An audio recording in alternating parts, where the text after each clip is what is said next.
So we got the grain coming in here, mixing with water, Okay. and it's setting at a certain temperature. There's some big paddles in there that like help mix up the whole grist. You're kind of looking at like a very loose oatmeal sort of consistency in there. Cool. All right. And then that's gonna rest for half an hour to an hour, depending on what kind of beer we're making. Okay. And that's gonna allow those starches to break down into sugars like I was talking about earlier. And then that's the first part of the process we call the mash.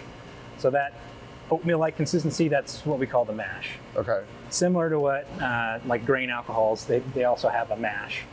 And the whole beginning of the process between beer and grain alcohol is basically the same. We're just not distilling it down to, Right. So what this thing does is this allows us to separate the liquid from the solid grain. Because Okay. we don't want all that grain in the finished product. We just want that sweet So liquid. these are all filters.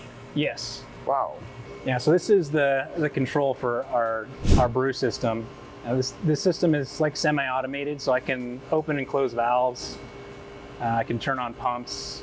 I can set temperatures. So if I want to hit a certain temperature of the mash tun, this allows me to kind of dial that in to get that consistency. So wait, so does the neighborhood smell like beer? I see it being. When I'm brewing, yeah, you can smell. I love you can that. smell See, that's why all the workers brewing show on up outside. at the tap room after. Yeah, it helps. We got a lot of people in this business park that like to come here. Like, okay, the beer's ready. Let's go. Yeah. But the alcohol is actually not being created yet. No alcohol right? yet. At this point, it's sort of like the stove mixing everything up, getting your recipe right, for a bad description, but yeah. Yeah, so at this point, we're just trying to hit a certain, what we call gravity, but really it's like the amount of sugar, fermentable sugar in the liquid. So depending on the beer and the alcohol content we want at the end, we have a certain target we got to hit for sugar, and then the yeast is going to eat that sugar and make a certain amount of alcohol. So more sugar, more alcohol. How many gallons of beer do you guys make a year? That's a good question. I'm not sure off the top of my head. A lot. The answer is a lot. It's a lot. A lot. It's a lot.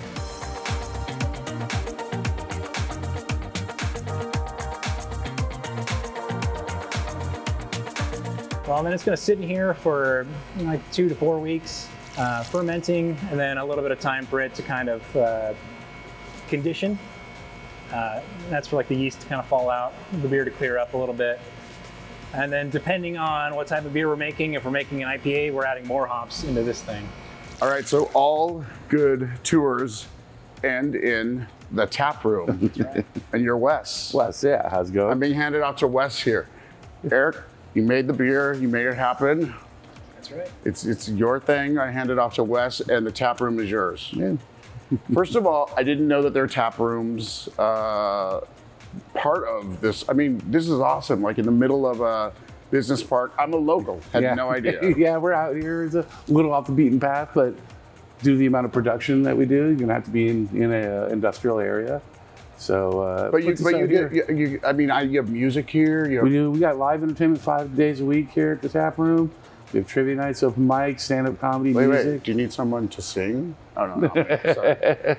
You can come audition at an open mic night. Open mic, no. Choose the 3 beers you want to represent.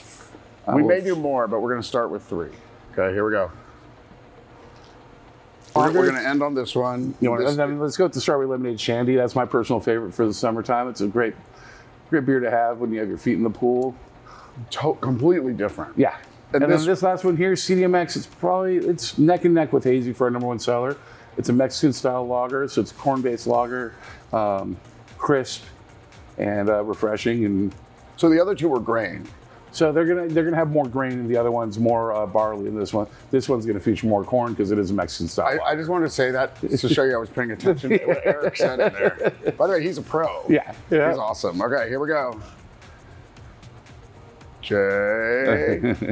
I love that you have entertainment. You guys are rocking, man. This is amazing. Right. You guys got to try it. Come down. Maybe I'll be here at the bar.